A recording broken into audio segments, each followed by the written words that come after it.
زندہ قومیں اپنے اسلاف کو یاد رکھتی ہیں اور ان کے افکار اور فرمودات اپنی نسلوں کو منتقل کرتی ہیں۔ 9 نومبر شاعر مشرق، حکیم الامت، مفکر پاکستان حضرت علامہ اقبال کا یوم ولادت ہے۔ پاکستان کا خواب دیکھنے والے عظیم رہنما کے دن کو پاکستانی قوم بڑی عقیدت اور احترام سے مناتی ہے، کیونکہ اقبال وہ ہستی ہے کہ جس نے ہمیں خودی، امید، توکل اور بہادری کا سبق دیا، اپنے قلم اور کلام سے ایک انقلاب عظیم برپا کیا، جس کی بنا پر ہم اس مملکت خداداد پاکستان کے وجود کو یقینی بنا سکے۔ اسلام آباد chamber of commerce and industry نے یوم اقبال کے مناسبت سے ایک پروقار تقریب کا اہتمام کیا۔ نظریہ پاکستان ٹرسٹ اور پاکستان کلچر فورم اشتراک میں شامل تھے۔ اسلام آباد chamber of commerce and industry کے منور مغل ہال میں سجنے والی اس تقریب نظامت شہباز چوہان نے کی۔ آف کامرس اینڈ انڈسٹری کے پریزیڈنٹ جناب احسن بختیوری صاحب کا شکریہ اور ان کی کابینہ کا شکریہ کہ انہوں نے آج کے دن کی مناسبت سے یہ پروقار تقریب سجائی۔ آج کی تقریب کی صدارت پاکستان کی ممتاز علمی و ادبی شخصیت، محقق، نقاد، تدریس و تحقیق کا وسیع تجربہ رکھنے والے، بہت سی کتابوں کے مصنف، بہت سے تعلیمی، ادبی و انتظامی تنظیمات اور بورڈ سے وابستہ رہے، ادب کے شعبے میں نمایاں خدمات کے اعتراف میں حکومت پاکستان نے آپ کو ستارہ امتیاز کا احساس بھی دیا۔ اقبال شناس شخصیت قابل صد احترام پروفیسر فتح محمد ملک صاحب۔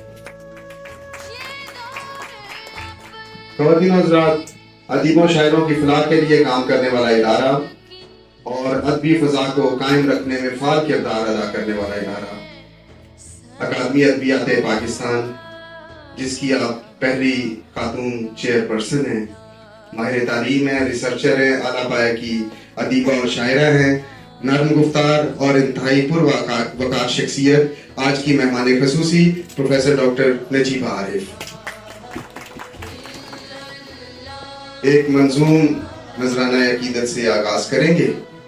میں گزارش کروں گا، آپ محقق ہیں، شاعر ہیں، نقاد ہیں، ڈاکٹر کاشف عرفان سے کہ آپ تشریف لائیں اور علامہ اقبال کے حضور نذرانہ عقیدت پیش کریں۔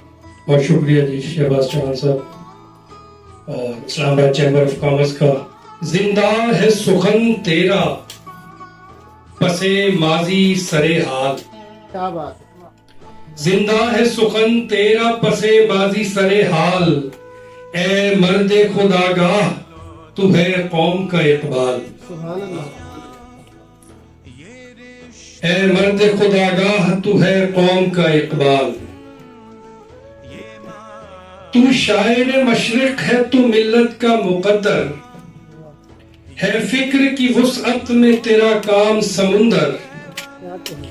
سلطان ادب ہے تو سخن کا ہے سکندر، اے مرد جری مرد حشم مرد قلندر، کیا بات ہے، واہ۔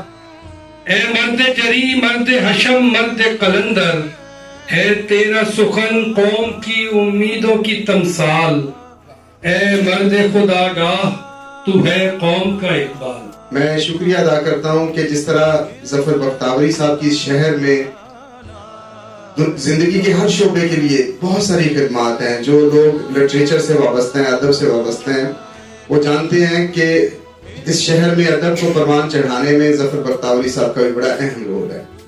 آپ نہ صرف تاجر ہیں، نہ صرف بزنس مین ہیں، آپ قلم کار بھی ہیں۔ ان کی کالموں کا ایک مجموعہ جہاں دوست آپ لوگوں میں سے بہت سو نے دیکھا بھی ہوگا، کچھ نے پڑھا بھی ہوگا، وہ بڑی داد و تحسین حاصل کر چکا ہے۔ میں سمجھتا ہوں کہ جتنی بڑی قدور شخصیت ظفر بختیوری صاحب کی ہے، اللہ تعالیٰ نے ان کو بیٹے بھی اسی طرح کے دیے ہیں، اور ماشاءاللہ اسلام آباد چیمبر آف کامرس کے پریزیڈنٹ جناب احسن ظفر بختیوری صاحب بالکل اپنے والد کے نقش قدم پر چلتے ہوئے بالکل وہی خدمات سر انجام دے رہے ہیں، ویسی ہی محبتیں بانٹ رہے ہیں اس شہر میں جیسی آپ کے والد کام کرتے رہے۔ تو میں چاہوں گا کہ صدر صاحب کے لیے ایک بھرپور کلیپ کریں، اور میں ان کی تعلیم کی گود میں انتہائی فعال اور متحرک صدر اسلام آباد چیمبر جناب احسن بختیوری صاحب سے گزارش کروں گا کہ آپ دوستوں سے خطاب فرمائیں آج کے دن کی مناسبت سے۔ ڈاکٹر نجیبہ عارف صاحبہ، chairperson academy Adabiyat Pakistan, business community کے ممبران، اسلام آباد چیمبر کے ایگزیکٹو کمیٹی ممبران اور الیکٹرانک میڈیا سے آئے ہوئے دوستوں کو اور خواتین و حضرات، سب کو آپ کو میری طرف سے السلام علیکم۔ سب سے پہلے تو میں آج ڈاکٹر صاحب کا اور پروفیسر صاحب کا شکریہ ادا کرتا ہوں کہ آج اقبال ڈے کے لیے اسلام آباد چیمبر ہمیشہ سے پروگرام ہر سال آرگنائز کرتا ہے، لیکن ہم یا تو وہ 8 کو کرتے تھے یا 10 کو کرتے تھے، لیکن اس دفعہ ہم نے یہ فیصلہ کیا کہ آج ہم 9 تاریخ کو ہی یہ فنکشن کریں گے۔ تو میں یہ سمجھتا ہوں کہ جس طریقے سے یہاں پر اقبال جو مفکر پاکستان ہے، علامہ اقبال، ان کو جس طرح سے ہماری نوجوان نسل میں ایز اے رول ماڈل ہمیں پورٹرے کرنا چاہیے، لیکن جب میری عمر تقریباً 40 سال سے زیادہ ہو گئی ہے اور میں جب اپنے اسکول میں پڑھتا تھا تو ہمارے کورس میں ہمیں اقبال کے شعر پڑھائے جاتے تھے اور ہمیں کہا جاتا تھا کہ آپ اس کی تشریح کریں، اور مجھے یاد ہے کہ ہر بچہ جو اسٹوڈنٹ ہوتا تھا وہ اس کو اپنے حساب سے اس کی تشریح کی جاتی تھی، اور اس کے بعد جو ہمارے اردو کے ٹیچر ہوتے تھے وہ ہر ایک کو اس کے بارے میں بتاتے تھے، پڑھاتے تھے۔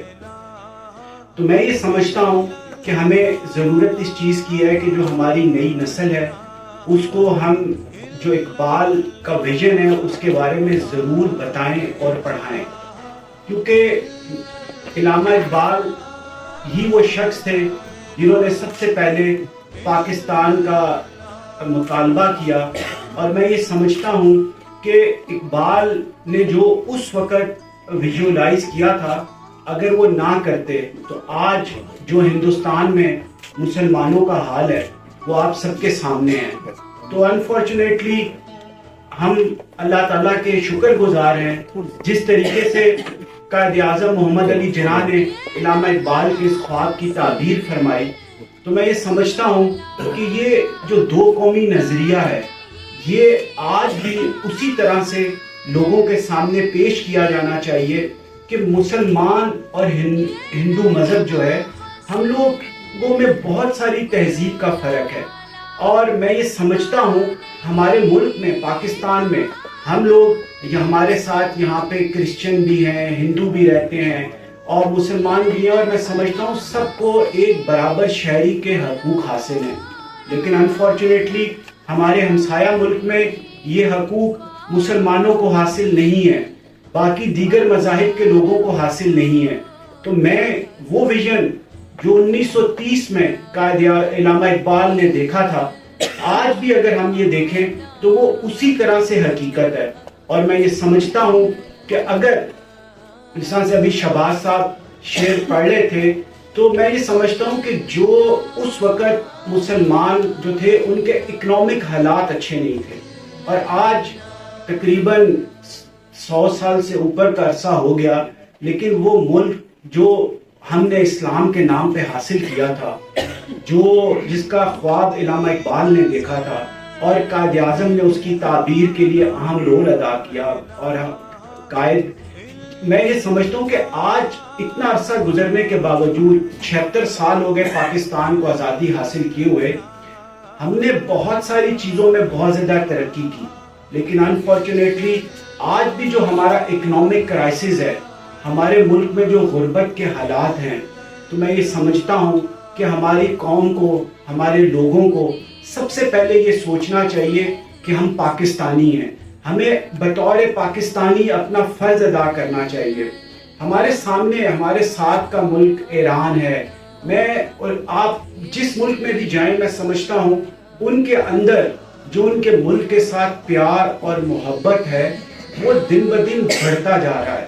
انفارچونیٹلی ہمارے ملک کے اندر یہ پولیٹیکل پارٹیز کی وجہ سے جو پولرائزیشن ہوئی اور جو لوگوں میں آپس میں ڈیوائیڈ پیدا ہوئی، میں یہ سمجھتا ہوں کہ یہ اقبال کی شاعری کی وجہ سے، اور جو ہمارے یہ جو میں سمجھتا ہوں پروفیسرز ہیں، جس طرح میڈم ڈاکٹر صاحبہ ہیں، پروفیسر صاحب ہیں، اس طرح کے لوگوں کو چاہیے کہ یہ میڈیا پر آ کر ہمارے لوگوں کے درمیان جو ایک ڈیوائیڈ کریٹ ہوئی ہے اس کو اقبال کی شاعری کے ذریعے ختم کیا جائے، اور میں یہ سمجھتا ہوں کہ اگر ہم صحیح طریقے سے وہ ویژن جو علامہ اقبال کا تھا اور قائد اعظم کا تھا اور اسلام کے نام پر یہ جو پاکستان ہم نے حاصل کیا تھا، اگر اس کو اسی طریقے سے آگے چلایا جائے تو میں سمجھتا ہوں کہ پاکستان ایک بہت جلد ایک فلاحی اسلامی ریاست بن جائے گی، اور یہاں پہ تمام لوگوں کو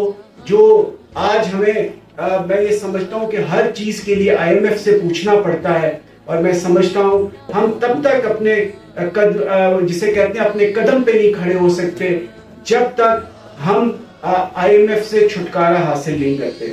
تو میں یہ سمجھتا ہوں کہ اقبال کی شاعری میں، ان چیزوں میں، اور یہ جو ساری رہنمائی ہے جو ہمارے بزرگ ہیں، ضرورت اس چیز کی ہے کہ ہمیں ہر سال نہیں، تقریباً ہر 2 مہینے کے بعد جو اقبال کا ویژن تھا اس کو اپنے ینگسٹرز میں اجاگر کرنے کی ضرورت ہے، کہ جس طرح سے ابھی شہباز صاحب کہہ رہے تھے کہ وہ کہتے ہیں نا خود ہی کو کر بلند اتنا، تو میں سمجھتا ہوں کہ ہم سب کو اس چیز کے اوپر سوچنا چاہیے کہ ہمیں اپنے سب ایک دوسرے کو اتنا بلند کرنا چاہیے کہ ہمیں کسی اور کی جسے کہتے ہیں نا مدد یا ہیلپ اس کی ضرورت نہیں ہونی چاہیے۔ لیکن اس کے ساتھ ساتھ میں یہ بھی سمجھتا ہوں کہ اگر ہمارا کوئی بھی ایسی سوسائٹی ہے جو جہاں پہ ان کو وہ سہولیات میسر نہیں ہیں لیکن وہ بھی برابر کے شہری ہیں، تو میں سمجھتا ہوں ہمیں ان کی بھی مدد کرنی چاہیے۔ میں سمجھتا ہوں کہ پاکستان میں بسنے والے تمام لوگ، گلگت بلتستان کے رہنے والے ہوں، KPK کے لوگ بسنے والے ہوں، پنجاب کے بسنے والے ہوں، سندھ کے بسنے والے ہوں، یا بلوچستان کے رہنے والے ہوں، وہ تمام برابر کے شہری ہیں، وہ بھی اتنے ہی پاکستانی ہیں جتنے آپ اور میں پاکستانی ہیں۔ تو میں یہ سمجھتا ہوں کہ یہ جو ہمارے پسماندہ علاقے ہیں وہاں پہ بھی ڈیولپمنٹ کا ورک ہونا چاہیے، اور یہ جو ہمارا اکنامک کرائسس ہے اس کو بھی میں یہ سمجھتا ہوں کہ اگر ہم اقبال کی شاعری سے رہنمائی لیں تو ہم لوگ دور کر سکتے ہیں۔ لیکن سوچنا یہ ہوگا کہ ہر چیز میں سب سے پہلے ہمیں یہ سوچنا ہوگا کہ پاکستان فرسٹ۔ اگر پاکستان کے لیے ہم سب سے پہلے سوچیں گے تو پاکستان دن دگنی ترقی کرے گا، لیکن انفارچونیٹلی آج کل کے معاشرے میں ہر انسان صرف اپنے بارے میں سوچتا ہے، اپنے بچوں کے بارے میں سوچتا ہے، اور ضرورت اس امر کی ہے کہ ہم اس پاکستان کے لیے سوچیں، اور ہم سب کو یہ کوشش کرنی چاہیے کہ آپ اپنی پرسنل کیپیسٹی میں پاکستان کے لیے کچھ کریں اور ڈیلیور کریں، اس کے بعد ہم مل کے کچھ کریں گے۔ تو میں یہ سمجھتا ہوں کہ یہ آج کا جو ایونٹ ہے یہ ماشاءاللہ ہم اپنے پروفیسر صاحب سے اور ڈاکٹر صاحبہ سے سننا چاہیں گے کہ وہ اپنے خیالات کا اظہار فرمائیں اور یہ بتائیں کہ پاکستان کا جو کرنٹ حالات ہیں اس میں ہم اقبال کی رہنمائی، جو ان کی شاعری تھی، جو ان کا فلسفہ تھا، اس سے کس طرح رہنمائی لے سکتے ہیں۔ اور آخر میں تمام لوگ جو یہاں پہ تشریف لائے چھٹی کے دن آپ سب کا شکریہ ادا کرتا ہوں، اور آپ کو یقین دلاتا ہوں کہ ایز اے پاکستانی ہمیں یہ سفر جاری رکھنا ہے۔ لوگ ہمیں کوشش کرتے ہیں کہ ہم اپنے راستے سے بھٹک جائیں، نہیں، ہم پاکستانی ہیں، ہم انشاءاللہ صحیح سمت میں آگے بڑھیں گے اور انشاءاللہ ایک اچھے پاکستانی بنیں گے۔ اور آخر میں آپ سب کو یہ کہنا چاہتا ہوں کہ پاکستان جس طریقے سے اب ہم ایک لائن پہ چلنا شروع ہوئے ہیں، اور سب سے پہلے جو ہے نا کنٹینیوٹی ہونی چاہیے پالیسیز کی، اس کے بعد میں سمجھتا ہوں اکنامک سٹیبلٹی آئے گی اور یہ سب چیزیں ہوں گی، اور کبھی نا امید نہیں ہونا چاہیے۔ میں آج کل بہت سارے نوجوانوں سے ملتا ہوں، بزرگوں سے ملتا ہوں، اور دیکھتا ہوں کہ وہ نا امیدی کی باتیں کرتے ہیں۔ میں دیکھیں ہماری جو 60% آبادی ہے وہ یوتھ ہے، اور آپ یقین جانیے ہمیں اپنے یوتھ کے اوپر بھروسہ ہونا چاہیے، لیکن اس کے ساتھ ساتھ انہیں بتانا چاہیے کہ ہم پاکستان کو بہتر کس طرح کر سکتے ہیں۔ اور آخر میں آپ تمام لوگوں کا بہت بہت شکریہ۔ پاکستان زندہ باد۔ اسلام آباد chamber of commerce and industry کے نائب صدر انجینئر اسلام ظفر نے اس موقع پر بات کرتے ہوئے کہا، پروفیسر فتح محمد ملک صاحب اور تمام دوست جو آج اقبال ڈے کے لیے اکٹھے ہوئے ہیں، آپ لوگوں کا شکریہ کہ آپ تشریف لائے۔ اقبال کو